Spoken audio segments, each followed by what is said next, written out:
berjudul Program Pendidikan di tingkat kabupaten dan provinsi. Baik, di sini saya akan menjelaskan mengenai program pendidikan tingkat provinsi dan kabupaten. Lalu, Program pendidikan tingkat provinsi dan kabupaten. Kurikulum memegang peranan penting dan fundamental dalam dunia pendidikan. Dengan adanya kurikulum, sebagai pendidik merasa terbantu karena seorang pendidik dapat mengajar dengan mengikuti struktur yang telah ditentukan dalam pencapaian materi atau evaluasi yang akan dilakukan pada peserta didik. Pada zaman Romawi, istilah kurikulum mengandung pengertian sebagai jarak yang harus ditempuh oleh pelari pada garis start sampai garis finish. Dan pada tahun 1855, istilah kurikulum dipakai dalam bidang pendidikan yang mengandung arti sejumlah mata pelajaran pada perguruan tinggi. Menurut Undang-Undang Nomor 23 Tahun 2014, pendidikan di Indonesia termasuk dalam urusan pemerintahan wajib yang berkaitan dengan pelayanan dasar. Lebih rinci berdasarkan undang-undang tersebut, urusan pendidikan anak usia dini dan non-formal atau PAUDNI serta pendidikan dasar SD dan SMP menjadi kewenangan pemerintah kabupaten atau kota. Kemudian urusan pendidikan menengah, SMA dan SMK dan pendidikan khusus menjadi kewenangan pemerintah provinsi. Implementasi kurikulum di tingkat satuan pendidikan juga menjadi salah satu program yang dilakukan di tingkat provinsi dan kabupaten. Program ini bertujuan untuk mencapai sasaran program Presiden dalam bidang pendidikan dan kebudayaan. Kurikulum menjadi tempat kembali seluruh kebijakan-kebijakan pendidikan yang dilakukan oleh pihak sekolah atau pemerintah. Kurikulum memiliki posisi yang sangat sentral dalam proses pendidikan. Kurikulum bertujuan sebagai arah atau pedoman dalam melaksanakan proses belajar dan mengajar. Program pendidikan bidang kurikulum. Kurikulum secara etimologi kurikulum yang berasal dari bahasa Yunani yaitu karir yang artinya pelan dan karir yang artinya tempat berpacu. Lalu untuk melakukan penataan guru yang statusnya merupakan pegawai negeri sipil daerah atau PNSD, Kementerian Pendidikan dan Kebudayaan atau Kemendikbud melalui Direktorat Jenderal Guru dan Tenaga Kependidikan atau Ditjen GTK menggelar rekor penanaman. Di dalam ruang lingkup pendidikan ada yang namanya sebuah program. Nah, yang dimana program itu merupakan sebuah rancangan mengenai asas-asas ataupun usaha-usaha yang akan dilaksanakan. Seperti yang sudah didefinisikan oleh Jonas Dalmrohman, ia mengatakan bahwasanya program adalah salah satu komponen dalam suatu kebijakan, yang dimana sebuah program itu merupakan suatu upaya berwenang untuk mencapai sebuah tujuan. Nah, di dalam sebuah program itu terdapat yang namanya usaha yang akan dilaksanakan. Nah, usaha-usaha yang akan dilaksanakan itu seperti apa? Nah, yang pertama itu program itu berbentuk nyata atau disebut dengan tangible. Dan yang kedua itu berbentuk abstrak atau disebut intangible. Untuk program yang berbentuk nyata itu misalnya nih seperti kurikulum. Kenapa kok kurikulum? Nah, kurikulum ini merupakan seperangkat atau suatu sistem rencana dan pengaturan mengenai bahan pembelajaran yang dapat dipedomani dalam aktivitas belajar mengajar. Jadi pada intinya itu kurikulum ini adalah kegiatan-kegiatan nyata ya teman-teman, yang dimana itu dilakukan dalam proses pembelajaran yang menjadi kenyataan dari kurikulum yang sudah direncanakan.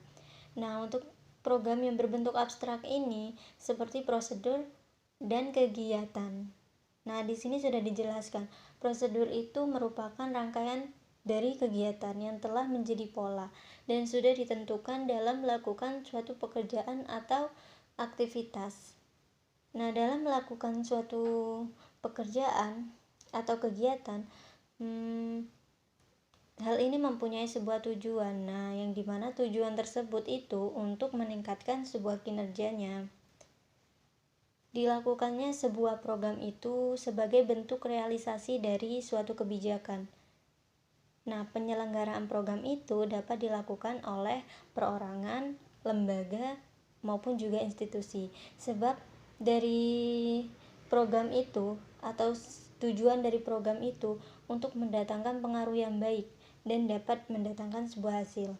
Jadi di dalam program pendidikan itu evaluasi kurikulum dapat dilaksanakan pada komponen pokok yang terdapat di dalam kurikulum tersebut. Evaluasi kurikulum ini adalah sebagai usaha sistematis dalam mengumpulkan informasi mengenai suatu kurikulum untuk digunakan sebagai pertimbangan mengenai nilai dan arti dari kurikulum dalam suatu konteks tertentu. Jadi di dalam kurikulum itu terdapat beberapa komponen. Nah, yang pertama, komponen itu evaluasi tujuan. Yang kedua, mengecek hasil belajar peserta didik. Yang ketiga, strategi pembelajaran. Dan yang keempat itu evaluasi program penilaian. Nah, dilakukannya evaluasi tujuan pendidikan itu untuk mengetahui proses belajar peserta didik. Apakah sesuai nih dengan rencana yang sudah diterapkan atau pelaksana pembelajaran yang sudah diterapkan. Yang kedua itu mengecek hasil belajar peserta didik. Dengan mengecek hasil belajar peserta didik, itu dapat mengetahui apakah ada kekurangan atau tidak di dalam proses pembelajaran. Dan yang ketiga itu strategi pembelajaran. Strategi ini dilakukan oleh guru supaya dalam sebuah pembelajaran atau pengajaran itu dapat disampaikan secara efektif. Dan yang terakhir itu adalah evaluasi program penilaian. Dengan adanya hal seperti ini, tujuannya agar memperoleh kepastian mengenai keberhasilan belajar siswa dan memberi masukan pada guru mengenai apa yang dia lakukan dalam kegiatan pengajaran. Seperti itu. Program pendidikan bidang keuangan dan Sarpras di tingkat provinsi dan kabupaten. Standar pembiayaan atau keuangan pada setiap satuan pendidikan yang dikelola oleh bidang keuangan provinsi dan kabupaten harus mengacu pada standar nasional pendidikan, yaitu Peraturan Pemerintah Nomor 19 Tahun 2005 bagian standar pembiayaan. Yang pertama ada pembiayaan pendidikan, yang kedua biaya investasi, yang ketiga biaya personal, yang keempat biaya operasi satuan pendidikan. Yang pertama, pembiayaan pendidikan terdiri atas biaya investasi, biaya operasi, dan biaya personal. Lalu yang kedua, biaya investasi satuan pendidikan sebagaimana dimaksud pada ayat 1 meliputi biaya penyediaan sarana dan prasarana, pengembangan sumber daya manusia, dan modal kerja tetap. Lalu yang ketiga, biaya personal sebagaimana dimaksud pada ayat 1 meliputi biaya pendidikan yang harus dikeluarkan oleh peserta didik untuk bisa mengikuti proses pembelajaran secara teratur dan berkelanjutan. Lalu yang poin keempat, biaya operasi satuan pendidikan sebagaimana dimaksud pada ayat 1 meliputi 4 poin. Yang pertama, gaji pendidik dan tenaga kependidikan. Lalu yang kedua, bahan atau peralatan pendidikan. Yang ketiga, biaya operasi pendidikan tak langsung berupa daya, air, maupun lainnya. Yang keempat, standar biaya operasi satuan pendidikan ditetapkan dengan peraturan menteri berdasarkan usulan BSNP. Standar sarana dan prasarana yang harus tersedia pada setiap satuan pendidikan yang dikelola oleh bidang sarana prasarana provinsi dan kabupaten harus mengacu pada standar nasional pendidikan, yaitu Peraturan Pemerintahan Nomor 19 Tahun 2005 bagian standar sarana dan prasarana. Pasal 42 memuat setiap satuan pendidikan wajib memiliki saran meliputi perabot, peralatan pendidikan, media pendidikan, buku, dan sumber belajar lainnya, bahan habis pakai, serta perlengkapan lain yang diperlukan untuk menunjang proses pembelajaran yang teratur dan berkelanjutan. Lalu yang kedua, setiap satuan pendidikan wajib memiliki prasarana meliputi lahan, ruang kelas, ruang pimpinan satuan pendidikan, ruang pendidik, ruang tata usaha, ruang perpustakaan, ruang laboratorium, dan ruang bengkel kerja. Pasal 43 memuat yang pertama, standar keragaman jenis peralatan laboratorium, IPA, bahasa, komputer, dan peralatan pembelajaran lain.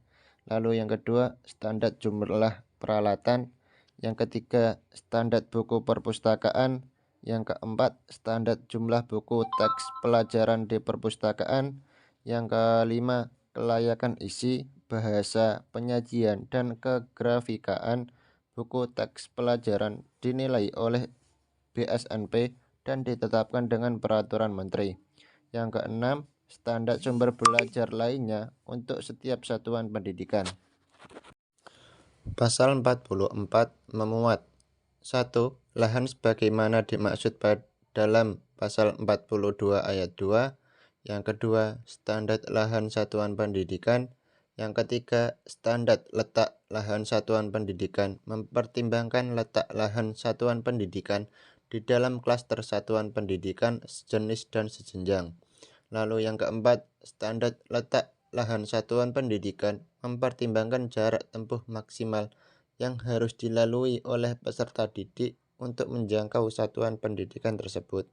Lalu yang terakhir, standar letak lahan satuan pendidikan mempertimbangkan keamanan, kenyamanan, dan kesehatan lingkungan. Pasal 45 memuat standar rasio luas ruang kelas per peserta didik dirumuskan oleh BSNP dan ditetapkan dengan peraturan menteri. Yang kedua, standar rasio luas bangunan per peserta didik dirumuskan oleh BSNP dan ditetapkan dengan peraturan menteri. Yang ketiga, standar kualitas bangunan minimal pada satuan pendidikan dasar dan menengah adalah kelas B. Yang keempat, standar kualitas bangunan minimal pada satuan pendidikan tinggi adalah kelas A. Yang kelima, pada daerah rawan gempa bumi atau tanahnya labil, bangunan satuan pendidikan harus memenuhi ketentuan standar bangunan tahan gempa. Lalu yang terakhir, standar kualitas bangunan satuan pendidikan sebagaimana dimaksud pada ayat 3, 4, dan 5 mengacu pada ketetapan menteri yang menangani urusan pemerintahan di bidang pekerjaan umum. Pasal 46 memuat 1. Satuan pendidikan yang memiliki peserta didik, pendidik, atau tenaga kependidikan yang memerlukan layanan khusus wajib menyediakan akses ke sarana dan yang sesuai dengan kebutuhan mereka. Yang kedua, kriteria penyediaan akses, sarana dan prasarana sebagaimana dimaksud pada ayat 1 dikembangkan oleh BSNP dan ditetapkan dengan peraturan menteri. Pasal 47 memuat pemeliharaan sarana dan prasarana pendidikan sebagaimana dimaksud dalam pasal 42 sampai dengan pasal 46 menjadi tanggung jawab satuan pendidikan yang bersangkutan. Yang kedua, pemeliharaan sebagaimana dimaksud pada ayat 1 dilakukan secara berkala dan berkesinambungan dengan memperhatikan masa pakai. Yang ketiga, pengaturan tentang masa pakai sebagaimana dimaksud pada ayat 2 ditetapkan dengan peraturan menteri. Pasal 48 memuat standar sarana dan prasarana sebagaimana dimaksud dalam pasal 42 sampai 47 dikembangkan oleh BSNP dan ditetapkan dengan peraturan menteri. Di sini saya akan menjelaskan kewenangan pendidikan tingkat provinsi dan kabupaten. Kewenangan atau authority adalah hak untuk melakukan sesuatu atau memerintah orang lain untuk melakukan atau tidak melakukan sesuatu agar tercapai tujuan tertentu. Di sini maksudnya adalah kewenangan itu yaitu melakukan atau memerintah orang lain untuk melakukan atau tidak melakukan sesuatu untuk mencapai suatu tujuan. Di sini dijelaskan menurut Undang-Undang Nomor 32 Tahun 2004 Pasal 13 Ayat 1, kewenangan pemerintah daerah provinsi itu dibagi menjadi 4, yaitu diantaranya yaitu yang pertama perencanaan dan pengendalian pembangunan, yang kedua perencanaan, pemanfaatan dan ketentraman masyarakat, sedangkan yang ketiga penyelenggaraan ketertiban umum dan ketentraman masyarakat. Yang keempat di sini yaitu penyediaan sarana dan prasarana umum. Kewenangan pemerintah daerah dilaksanakan secara luas dan juga utuh, bahkan bulat, yang meliputi perencanaan, pelaksanaan, pengawasan, pengendalian, dan juga evaluasi. Di sini pada semua aspek pemerintah. Pemerintah juga bertanggung jawab terhadap dunia pendidikan yang seharusnya menjadi sebuah kewajiban yang harus diaplikasikan dengan memberikan seluruh keperluan dasar sekolah, yaitu penyediaan sarana dan prasarana, guru yang profesional juga, dan juga tanpa kebijakan yang sifatnya diskriminatif terhadap anak didik. Di sini juga ada beberapa peraturan pemerintah Republik Indonesia nomor 25 tahun 2000, yaitu tentang kewenangan pemerintah dan kewenangan provinsi sebagai daerah. Di sini ada dua macam. Yang pertama yaitu pasal 5 ayat 2 Undang-Undang Dasar 1942. Yang kedua di sini ada 5 wewenang yang tidak diserahkan pada pemerintah daerah seperti halnya politik luar negeri, juga pertahanan dan keamanan, justisi, moneter dan fiskal nasional, dan juga agama. Dipertegas lagi dengan Undang-Undang Nomor 27 Tahun 2009 tentang MPR, DPR, DPD, dan juga DPRD ditentukan, yaitu DPRD provinsi mempunyai tugas dan juga wewenang membentuk persatuan daerah provinsi bersama gubernur, membahas dan memberikan persetujuan rancangan peraturan daerah mengenai anggaran pendapatan dan juga anggaran belanja daerah provinsi. Di sini juga saya akan menjelaskan tentang jenis-jenis wewenang. Adapun jenis-jenis wewenang di sini ada 3 diantaranya, yaitu wewenang karismatik, legal rasional, dan juga tradisional. Di sini akan saya jelaskan ketiga-tiganya, yaitu yang pertama saya akan menjelaskan tentang wewenang karismatik. Wewenang karismatik ini termasuk wewenang yang didasarkan pada karisma, yaitu suatu kemampuan khusus yang emang udah ada pada diri seseorang tersebut, seperti kemampuan khusus yang sudah melekat pada diri seseorang tersebut karena sudah menjadi anugerah dari Tuhan Yang Maha Esa. Sedangkan wewenang tradisional di sini itu wewenang yang dimiliki oleh orang-orang yang menjadi anggota kelompok yang sudah lama yang mempunyai kekuasaan dalam suatu masyarakat. Mereka yang memiliki kekuasaan di suatu masyarakat itu termasuk wewenang tradisional. Bukan karena kemampuan khusus, tetapi karena mereka juga mempunyai kekuasaan yang melembaga dan juga bahkan menjiwai masyarakat tersebut. Yang terakhir, di sini saya akan menjelaskan tentang wewenang rasional atau legal. Di sini wewenang yang disandarkan pada sistem hukum. Jadi mereka itu bersandar pada sistem hukum yang berlaku dalam masyarakat tersebut.